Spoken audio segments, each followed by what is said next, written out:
नाम का एक खुशनुमा गांव था। वहाँ के लोग बड़े ही होशियार और पढ़े लिखे थे। प्रेमलाल अपनी बीवी और बच्चों के साथ पालनपुर में रहता था। बाकी गांव वालों की तरह वो मेहनती और काबिल नहीं था। गांव का ऐसा कोई भी कोना नहीं बचा था जहां प्रेमलाल ने उधार न मांगी हो। इसीलिए गांव वालों ने उसका नाम प्रेमलाल से उधारी लाल रख दिया था। उसकी बीवी मालिनी भी उसके उधार लेने से बेहद परेशान थी।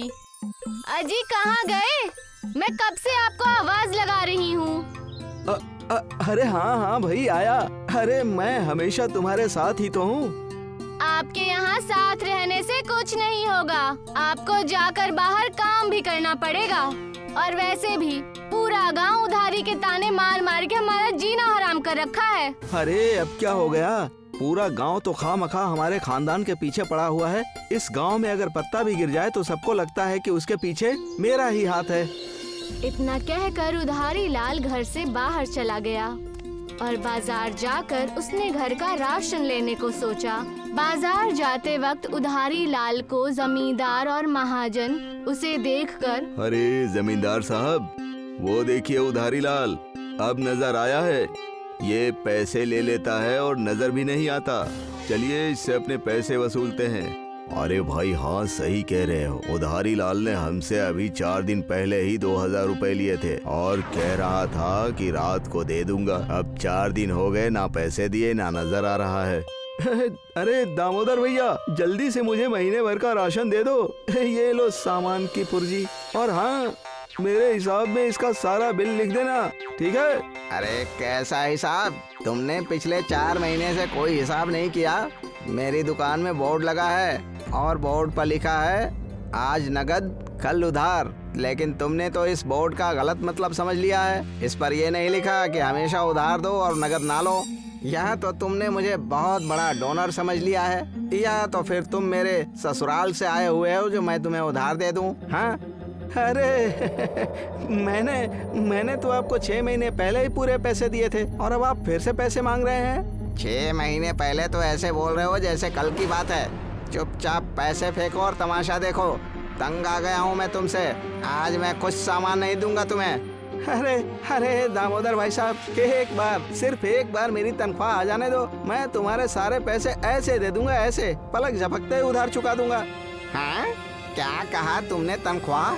अरे ये कैसी अजीबो गरीब बात तुम्हारे मुंह से निकली। तनख्वाह? और तुम जैसे बेरोजगार और उधारखोर इंसान को कौन काम पर रख रहा है? हाँ जरा मुझे भी तो बताओ। मैं ऐसे फरिश्ते के कदम चूम लूंगा। और तभी वहाँ जमींदार और महाजन आ जाते हैं। अरे देखो आज आखिरकार चांद दिख गया। बड़ी खरीदारी हो रही है, क्या बात है? उधारी लाल, क्या इस बेचारे ने तुम्हें उधार दे दिया? अरे दूसरों की बातें छोड़ो, हमें तो ऐसा लग रहा है कि दामोदर ने उधारी दे दी है। अरे बिल्कुल नहीं जमींदार साहब, मैंने कोई उधारी नहीं दी है और ना ही मैं दूंगा। जमींदार और महाजन ने उधारी लाल को बहुत ताने मारे और इसीलिए वो दुकान से बिना सामान लिए चला गया। ठीक उसी वक्त गांव से एक ज्योतिष आ रहे होते हैं। उधारी लाल उन्हें देखकर उनकी ओर बढ़ जाता है। ज्योतिष को देखते ही उधारी लाल उनसे पूछता है, ज्योतिषी जी, बहुत दिनों के बाद आपके गांव में आना हुआ। आप इतने दिनों तक कहाँ थे? उधारी लाल तुम यहाँ? वो सब तो ठीक है, मगर मैं उधार नहीं देने वाला हूँ। अरे मैं उधार मांगने वाला नहीं हूँ। मैं तो बस ये चाहता हूँ कि आप मेरा हाथ देखिए और मुझे ये बताइए कि इन सभी मुसीबतों का हल कब और कैसे होगा। मुसीबत का हल तो मिल जाएगा, मगर तुमको मालूम है ना कि मैं बिना दक्षिणा लिए कुछ नहीं बताता। आप मुझे इसकी कोई तरकीब बताइए, मैं तुरंत आपको दक्षिणा दे दूंगा। और ज्योतिष जी उधारी लाल का हाथ देखकर तुरंत उसे समस्या का समाधान बता देते हैं। उधारी लाल, अब तुम ये समझ लो कि तुम्हारा अच्छा वक्त आने वाला है। तुम सिर्फ ईमानदारी और वफादारी के साथ कुछ दिन मेहनत करो, बस। हुजूर, ऐसा क्या करना होगा मुझे? सबसे पहले तो तुम झूठ बोलकर उधार लेना छोड़ दो और जिनसे भी तुमने उधार लिया है जाकर उनसे माफी मांगो और अच्छे इंसान बनकर दिखाओ और अपने मेहनत के पैसों से पूरे गांव को अपने दम पर दावत देकर दिखाओ। ठीक है ज्योतिष जी, मैं ऐसा ही करूंगा। चलो लाओ मेरी दक्षिणा। मैंने आज तक किसी का उधार नहीं चुकाया, मगर मैं आपका उधार जरूर चुकाऊंगा। आपको आपकी दक्षिणा जरूर मिलेगी। अरे मैं दुनिया को बेवकूफ बनाता हूँ और ये उधारी लाल तो मुझे ही बेवकूफ बना दिया। उधारी लाल ज्योतिष जी की बातें सुनकर वहाँ से चला जाता है और घर जाकर अपनी बीवी और बच्चों से ये सारी बातें बता देता है। कोई बात नहीं जी, आपको अपनी गलती का एहसास हो गया, यही बहुत है। अब जाइए और गांव वालों से माफी मांग लीजिए। उधारी लाल पूरे गांव में जाकर सबसे माफी मांगता है और उनकी रकम उन्हें वापस देने का वायदा करता है। जमींदार और महाजन इस बात से बेहद दुखी थे। उन्होंने उधारी लाल के सामने एक शर्त रखी। देखो, माफी और वादे से कुछ नहीं होगा। जब तक तुम हमारे पूरे पैसे वापस ना कर दो और पूरे गांव को दावत ना दे दो, हम गांव वाले कभी तुम्हें माफ नहीं करेंगे। उधारी लाल शर्त सुनकर सोच में पड़ जाता है और ज्योतिष जी के पास मसला लेकर पहुंच जाता है। ज्योतिष जी उधारी लाल को फिक्रमंद देखकर उससे पूछते हैं, क्या हुआ उधारी लाल? अब मुझे किस तरह से लूटने आए हो? मेरा मतलब है, अब कौन सी चीज उधारी लेने आए हो? क्यों परेशान हो? क्या मुसीबत आ गई? हाँ? और उधारी लाल ज्योतिष जी को अपना सारा मसला सुना देता है और उनसे मसले का हल मांगता है। देखो उधारी लाल, मैं तुम्हें उधार तो नहीं दूंगा, मगर मैं तुम्हें अपने साथ रखकर तुम्हारी एक मदद जरूर करूंगा।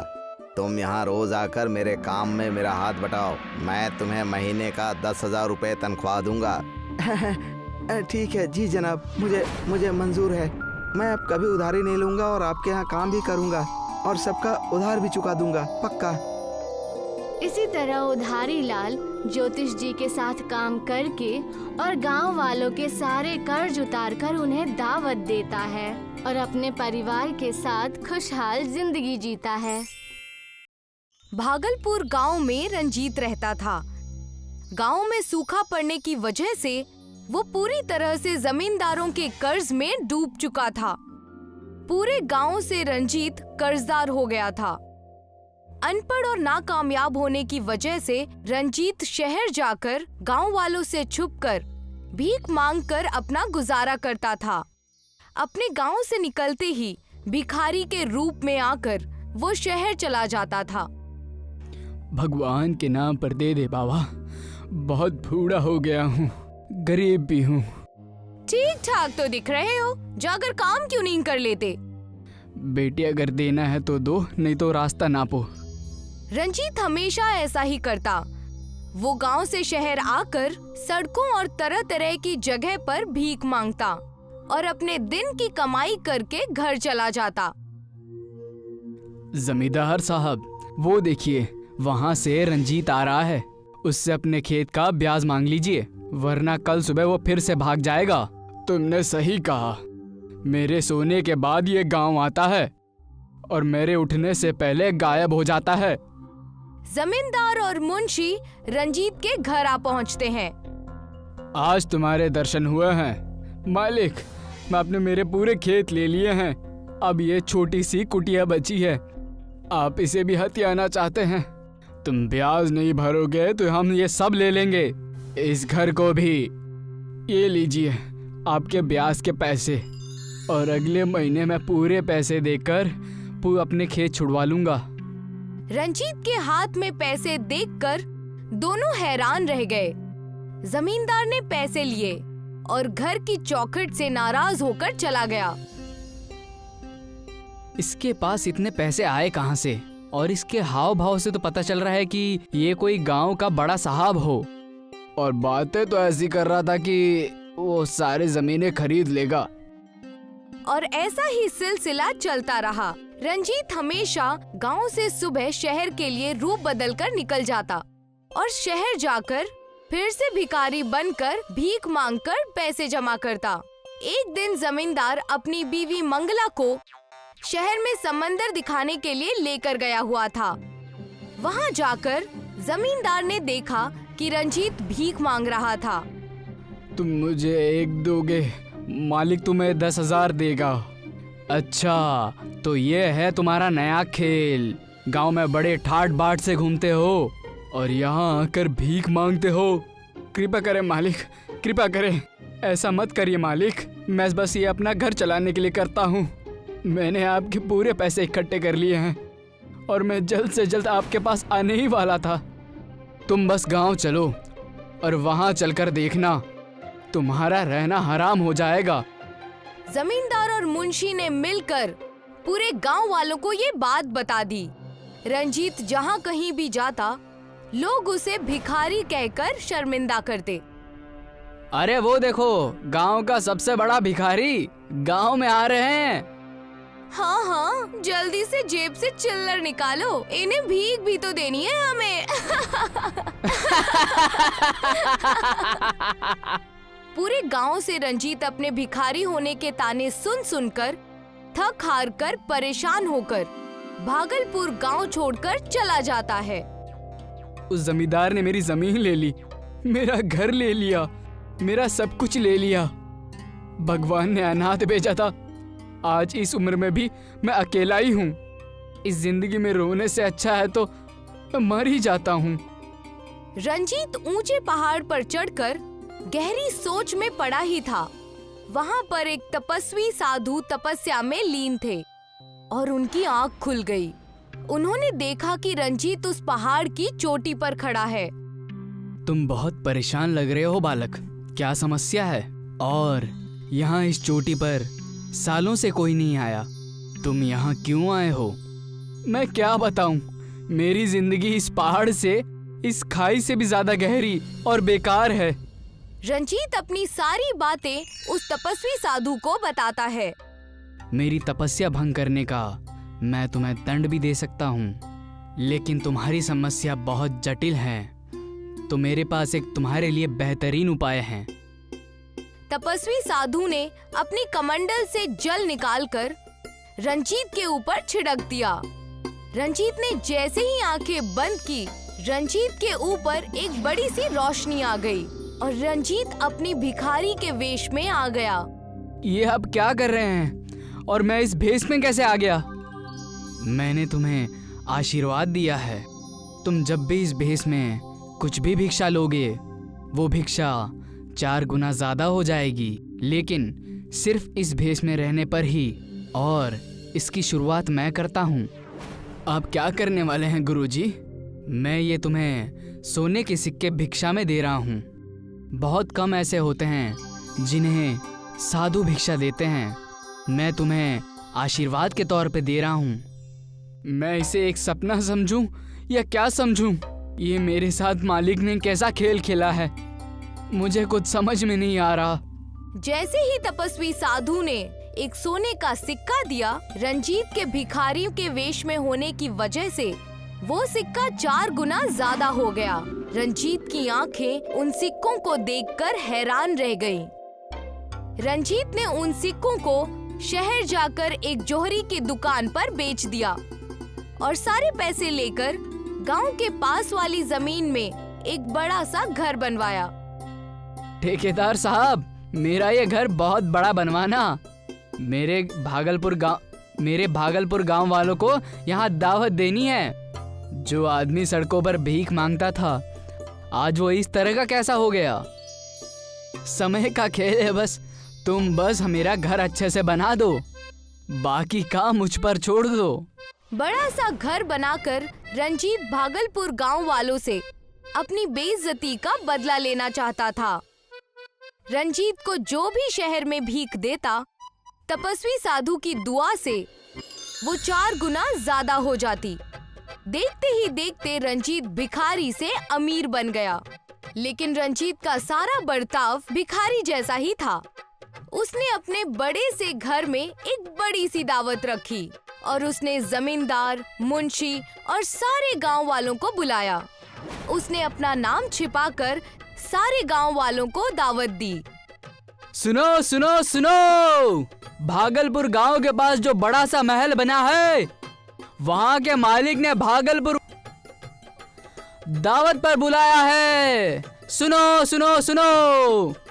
जमींदार साहब, मैंने अंदर जाकर उस महल को देखा।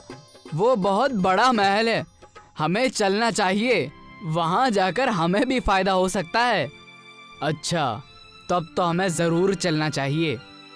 सारे गांव वाले दावत के नाम पर बेहद खुश हो जाते हैं और दावत पर चले जाते हैं। उस दावत में रंजीत अपने भिखारी के वेश में ही होता है। उसे वहाँ देखकर जमींदार और मुंशी कहते हैं, तुम यहाँ भी आ गए। गांव बसा नहीं, भिखारी पहले ही आ गए। आने दो मालिक, आने दो। यहाँ पर अच्छी भीख मिल जाएगी ना। जमींदार और मुंशी की बात सुनकर वहाँ पर ठेकेदार आ जाता है और वो कहने लगता है, जिसे आप भिखारी समझ रहे हैं, ये बड़ा सा महल उन्हीं का ही है। ये क्या बकवास है? ठेकेदार, तुम होश में तो हो? मैं सच कह रहा हूँ, ये महल मैंने ही बनाया है और ये महल रंजीत जी का ही है। लेकिन ऐसे कैसे? ये तो शहर में भीख मांगा करता था और आज इतने बड़े महल का मालिक रंजीत कैसे हो गया? तब वहाँ रंजीत कहता है, मैं तो बस अपने हालातों के वजह से भीख मांगा करता था, लेकिन आप सब अपने कर्मों से मांग रहे हैं। सब कुछ होते हुए भी तुम्हारे पास कुछ नहीं है। मेरे पास कुछ ना होकर भी सब कुछ है। रंजीत की बात सुनकर दोनों मायूस हो जाते हैं और सारे गांव वाले शर्मिंदा हो गए और रंजीत से मुआफी मांगने लगे।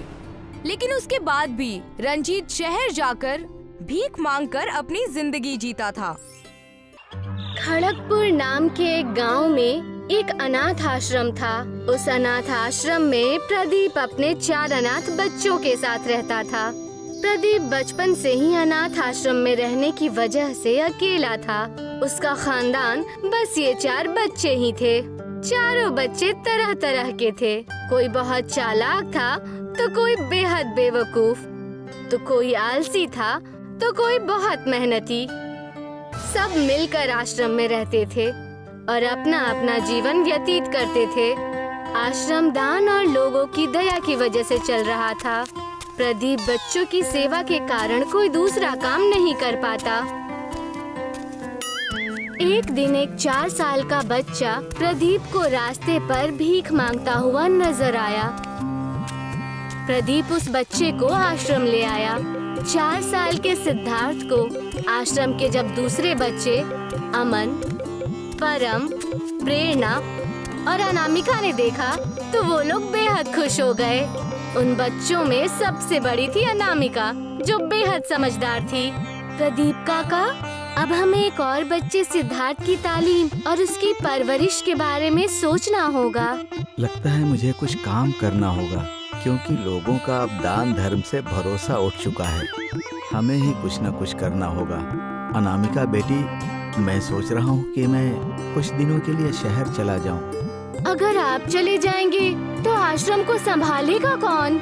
अनामिका के इतना कहते ही परम और प्रेरणा झगड़ते हुए आ गए। दीदी, दीदी, ये मेरा ब्रेड है जिसे मैंने संभाल कर रखा था। तुमने इसे संभाल के नहीं, चुरा के रखा था। ये मेरा है, कल रात इसे मैंने बचा कर रखा था। चुप हो जाओ तुम लोग। रोज रोज झगड़ा करना अच्छी बात नहीं है, और अगर ऐसे ही झगड़ते रहोगे तो तुम दोनों को आज रात का खाना नहीं मिलेगा।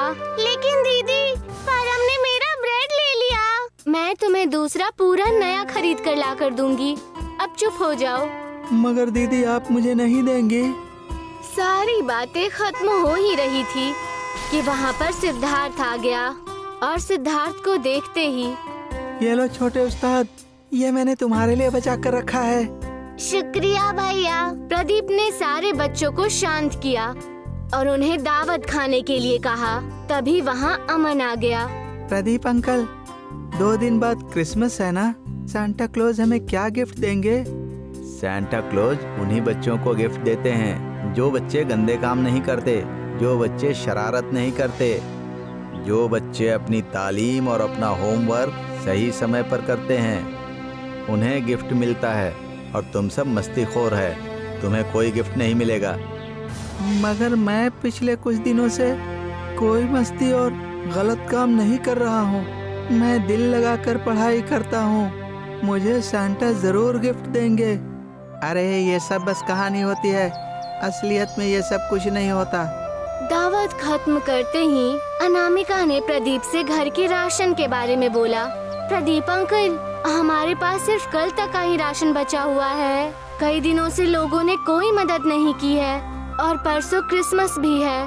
सारे बच्चे इंतजार कर रहे हैं। थोड़े राशन और केक मंगवा दीजिए ना प्लीज।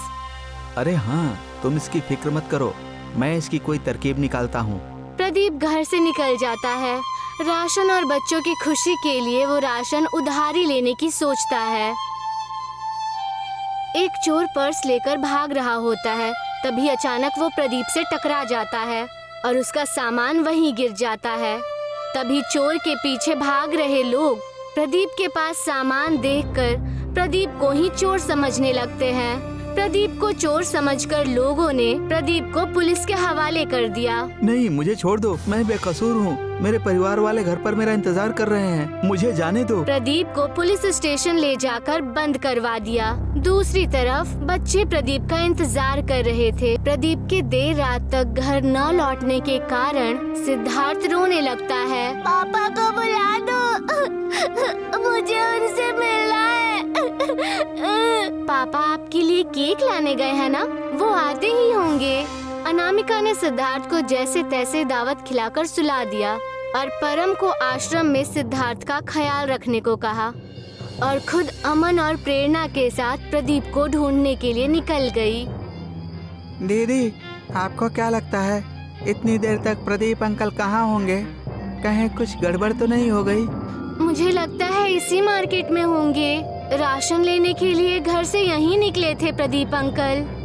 परम और सिद्धार्थ सैंटा क्लॉज का इंतजार करने लगे थे क्योंकि क्रिसमस जो आ गया था। हे सैंटा, प्लीज आ जाइए, मेरी फैमिली मुझे फिर से वापस मिल जाए। पापा और मेरी पूरी फैमिली घर आ जाए। सिद्धार्थ की दुआ सुनकर सैंटा क्लॉज वहाँ आ जाते हैं। आप असली के सैंटा हो? मुझे तो यकीन ही नहीं हो रहा है, मैं कहीं ख्वाब तो नहीं देख रहा हूँ। ओहो, मैं असली सैंटा हूँ। तुम्हारा परिवार बस आता ही होगा, उन्हें मैं दावत देने आया हूँ। अनामिका, अमन और प्रेरणा ने तय किया कि वो लोग पुलिस स्टेशन जाकर प्रदीप के लापता होने की कंप्लेन दर्ज कराएंगे। वहाँ जाकर अनामिका और बच्चों ने देखा कि प्रदीप वहीं जेल में बंद है। प्रदीप अंकल, आप यहाँ? क्या तुम इस चोर को जानती हो?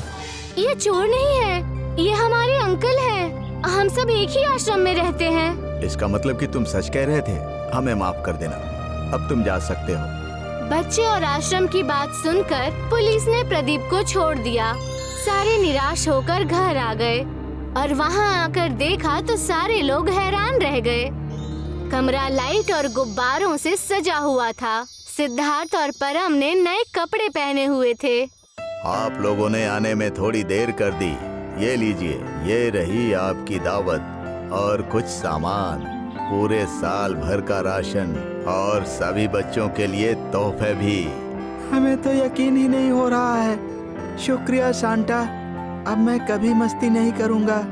ईमानदार बच्चा बनकर अगले साल आपका इंतजार करूँगा। वाओ, इतने सारे! शुक्रिया सैंटा क्लॉज। चलो बच्चों, अब दूसरे बच्चे मेरा इंतजार कर रहे हैं, मुझे उनके पास जाना है। सैंटा अपने हिरन की गाड़ी में चले गए। पूरे खानदान ने जमकर दावत की और बच्चे आश्रम में खुशी खुशी रहने लगे। सेठ गिरधारी लाल की कंजूसी पूरे गांव में मशहूर थी। राधा, आज तुम आधा घंटा देर से आई थी। तुम्हारे 10 घंटे की दिहाड़ी है 100 रुपए, मगर तुम आधा घंटा देर से आई थी, इसलिए तुम्हारी दिहाड़ी हुई 95 रुपए। ठीक है। मैं हिसाब किताब में एकदम पक्का हूँ, कल से वक्त पर आ जाना, समझ गई? जी मालिक।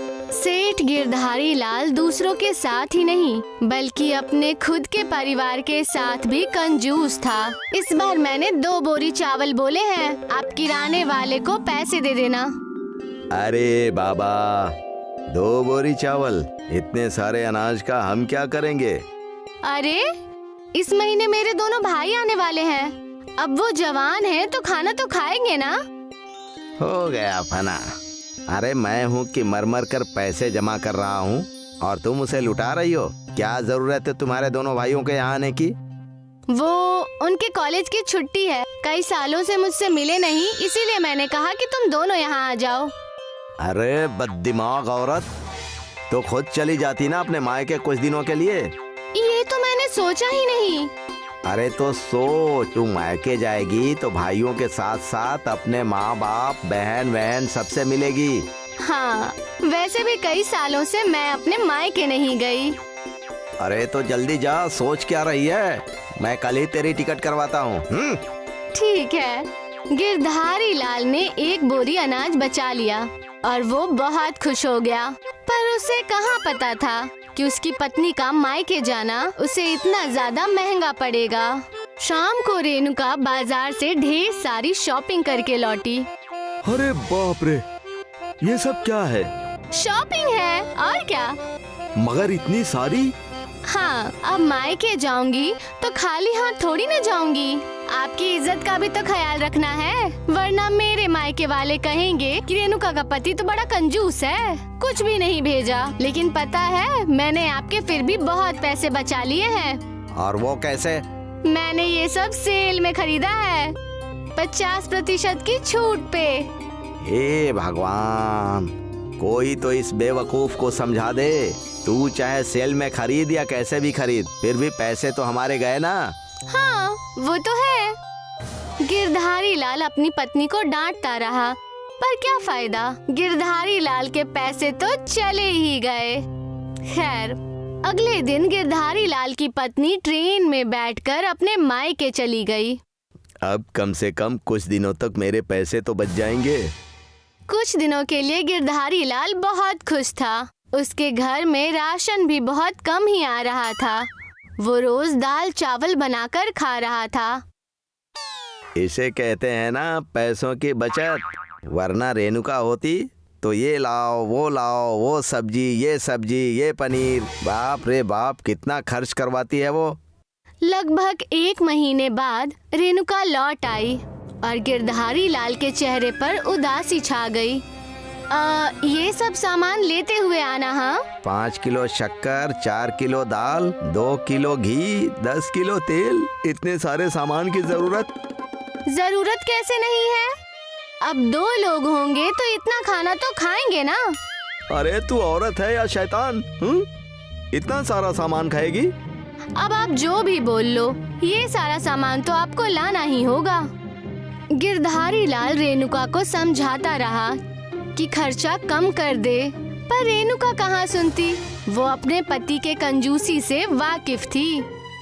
फिर एक दिन रेणुका की तबीयत खराब हो गई और उसे हॉस्पिटल ले जाया गया। मुबारक हो, आपके घर में एक नया मेहमान आने वाला है। अरे मुझे कोई मेहमान नहीं चाहिए।